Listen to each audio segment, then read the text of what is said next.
Suot ang black suit at white pearl necklace, dumalo ang Filipino-American wrestler turned actor na si Dave Bautista sa world premiere ng kinabibilangan niyang pelikula na The Last Showgirl sa Toronto International Film Festival nitong September 6. Marami ang pumuri sa swabing look ng aktor sa red carpet pero may mga netizen din na nagpahayag ng pangamba dahil sa pagbabago sa kanyang physique.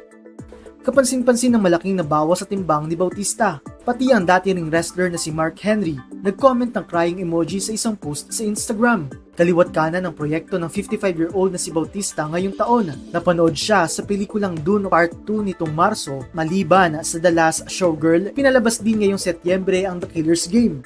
Sa isang panayam, nabanggit ni Bautista na nagpapayat siya at ito na ang pinakamababang timbang niya.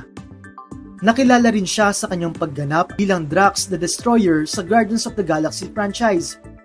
Maging updated, mag-subscribe at i-follow ang social media pages ng News 5.